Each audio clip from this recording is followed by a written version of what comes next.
This is it. The moment I've been waiting for. The moment Rita and Toby walk into my wedding and realize exactly who I've become. My name is Amara, and if you've been following my story, you know this has been a long time coming. Today is my wedding day, and I'm about to marry my best friend's brother.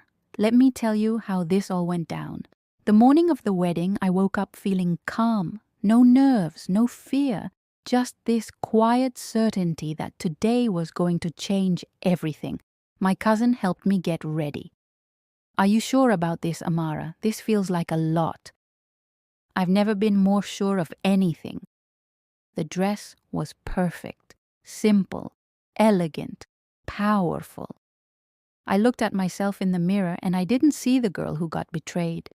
I saw a woman who rebuilt herself. The venue was beautiful, outdoor garden, white flowers everywhere, fairy lights.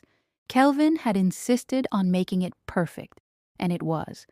Guests started arriving, Kelvin's family, our friends, colleagues, and then I saw them, Rita and Toby, walking in together. Rita looked confused. She kept looking around, trying to figure out who was getting married.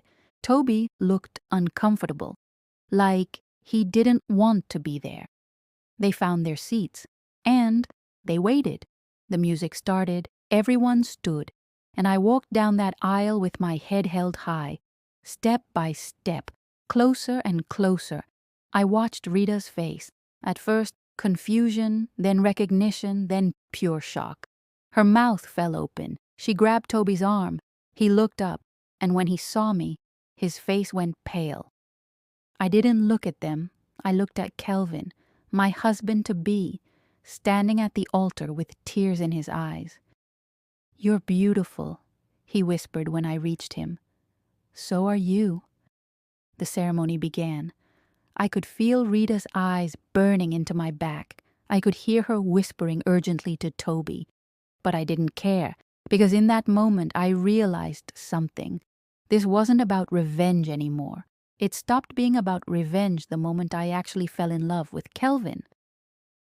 This was about me choosing myself, choosing happiness, choosing to build something real with someone who actually valued me. We said our vows. We exchanged rings. "You may kiss the bride." And when Kelvin kissed me, I felt free, truly free. The reception was beautiful. Music, dancing, laughter. Rita tried to leave twice, but Kelvin kept pulling her back. "Rita, come on. It's my wedding. Stay." She looked like she was going to be sick. Finally, it was time for speeches. Kelvin's best man went first, then my cousin, and then Kelvin handed me the microphone. "My beautiful wife wants to say a few words." The room went quiet. I looked at Rita, at Toby, and I smiled. "Thank you all for being here today. This day means more to me than you know." 6 months ago, I was in the darkest place of my life. I'd lost everything, my trust, my happiness, myself.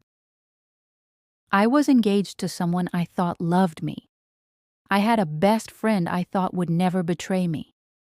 Rita's face went white. "But sometimes the people closest to you are the ones holding the knife." Kelvin looked confused. "Amara, what?" "Let me finish, baby." I turned back to the crowd. My ex-fiancé and my ex-best friend had an affair behind my back for months. And when I found out, I didn't confront them. I just left. Gasps from the audience. People started looking around, trying to figure out who I was talking about. And you know what's funny? Fate has a sense of humor, because 6 months later, I fell in love with the most incredible man. A man who showed me what real love looks like. I looked at Kelvin. He was staring at me with tears in his eyes.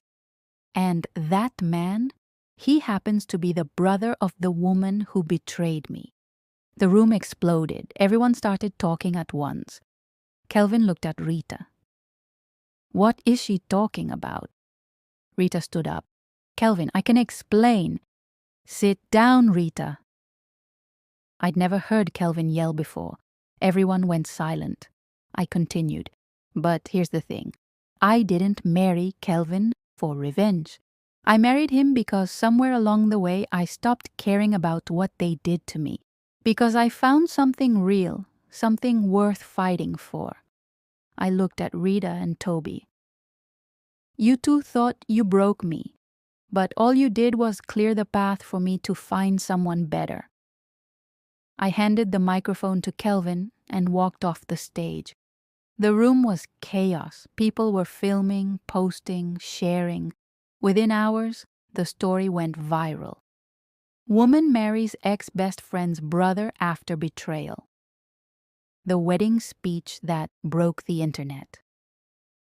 Ultimate revenge or true love? Kelvin found me in the bridal suite. Why didn't you tell me? Would you have believed me? He sat down. Rita is my sister, but what she did to you, I can't defend that. I know. Did you marry me for revenge? I looked at him, really looked at him. No, I married you because I love you. The revenge was just a bonus. He laughed, a real, genuine laugh. You're insane. I know. I love you too. And he kissed me. 3 months later, Rita sent me a message. I'm sorry for everything. I was jealous, insecure, wrong. I read it, and I deleted it. Not out of anger, but because I'd moved on. She was my past. Kelvin was my future. And I was finally, truly happy. So here's what I learned from all of this. Sometimes heartbreak leads you exactly where you need to be. Sometimes the worst betrayal clears the path for your greatest blessing. And sometimes revenge isn't about destroying someone else. It's about building a life so beautiful that they realize exactly what they lost. If this story taught you something, hit that like button and comment what you think Amara should do next. Should she forgive Rita? Should she cut her off completely? Let me know. And if you haven't already, subscribe to this channel for more real, raw, emotional stories like this one. Thank you for following Amara's journey. And remember, you are not defined by who hurt you. You're defined by how you rise after the fall. I'll see you in the next story.